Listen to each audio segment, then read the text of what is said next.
What's going on, YouTube? Welcome back to the channel. It's for another video. My name's Jacob, host of Jaeger Concepts. And today's video is going to be focused on my cost breakdown of my SPR, what I've got it built out to right now, all the components involved, and we'll kind of break down the total at the very end. So this is my SPR style rifle, my main squeeze, if you will. This base rifle I've owned for a little over 3 years now. I'll pop a picture in the video of the original setup itself. It's kind of laughable to look at it at the beginning compared to now. It looks like a completely different rifle other than, the upper and lower, but here we are. I've got a little bit of restless rifle syndrome, I think, like a lot of people do. Kind of been a rifle that I've shifted my focus on from, being a red dot magnifier rifle and to kind of knowing, all right, this is kind of what I'm getting into, and this is my goal with this rifle as a whole. And so that just kind of demonstrates, the growth that I've had throughout my gun ownership with this one. And then what my objectives are and what I'm trying to reach. So break down the cost of everything. And yeah, let's just jump right in. All right, for my upper, I have a BCM 14.5 enhanced lightweight Mark 1. Everything in there. I've got the BCM bolt, BCM barrel, gas block, gas tube, all the good stuff. And matched it to the bottom, the basic BCM arrow lower. I got an arrow lower, the M4E1 lower to be precise, with a Geisley SD3G. Yep, so those total in cost. I bought the upper itself at the time. Again, with that picture in there, I had a couple of extra add-ons. I had a war comp on there. And I opted for the ambi charging handle. So that totaled out to about $1,100 with the upper, and then it was about $350 for the lower, which included the trigger and the 3 magazines. So we're just gonna tally that up. Again, just continuing on, I'll just continue with the lower portion here. I've got a Shadow crossover grip here from Driven Arms Co. This comes out to about $45. And continuing on, I've got an HRF Concepts Magwell. This I bought for about $62. Moving on back, we've got the B5 SOP Mod stock. This one runs for about $95. Got a Radiant Talon and a Radiant Raptor charging handle. This is the SD version for suppressed. These together run for about $150. Now for the optics combo, got a couple of accessories on here, but we'll just stick with the red dot and the scope for now for cost. This is the Athlon Helos BTR Gen 2, 2.5 to 12 by 42.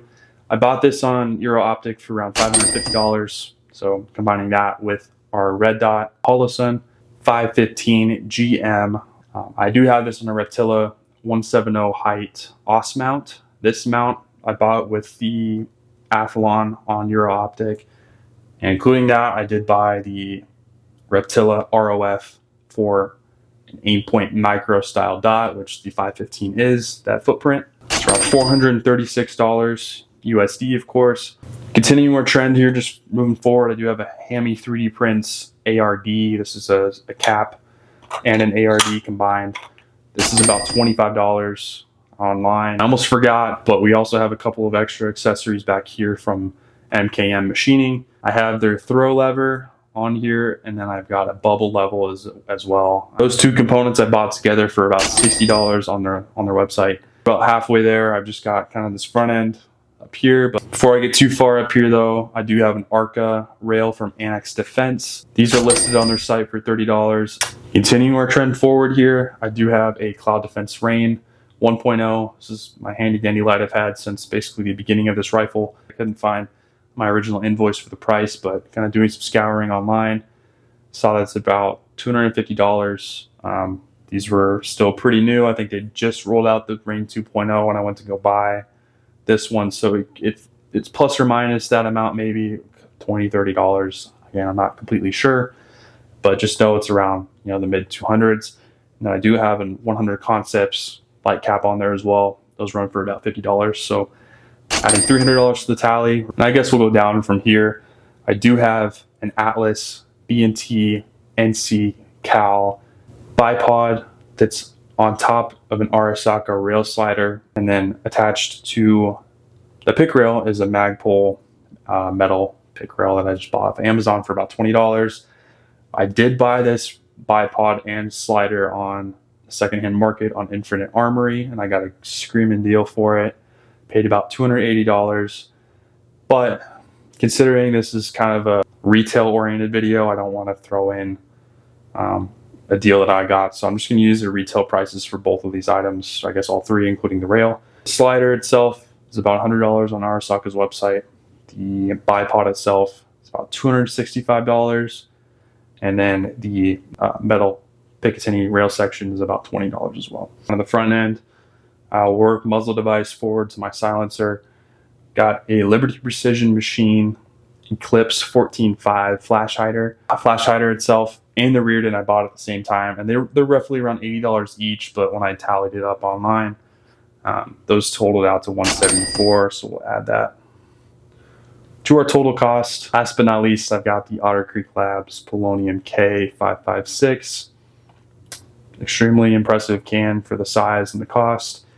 This cost me about $539. Of course, that's not inclusive of the $200 tax stamp. Fuck the ATF. So total before tax and fees and all that was around $739. Once we add the last component, of course, the Otter Creek Labs Polonium 556, our grand total for basically everything on this rifle, how it sits right now in this video, is $4,648. Of course, that's not including tax, shipping, anything like that. So you can expect to add a couple $100 on top of that price. For a rifle, a complete rifle below $5,000, I think this does a fantastic job for what I needed to do personally. If I need to reach out to mid to long range distances, I've got good enough glass to do that. If I'm looking at something that's within 50 yards, my offset dot can do that. I can take off this bipod as I like. Silencer, light, everything. But yeah, guys, this is the cost breakdown of my mid-tier SPR build with nothing that's crazy expensive, but it still does the job just fine. Thanks, guys, for tuning in to another video yet again. If you guys would change this build in any way, shape, or form, let me know in the comments below. I love interacting with you guys, or just say something down there. I don't really care, but like, subscribe, turn those post notifications on. Helps me out a lot. I'm trying to build the channel. There's always something cool being released every couple of months, so I might switch something out eventually. But yeah, guys, I appreciate the love and support. I'll catch you guys on the next one. Peace.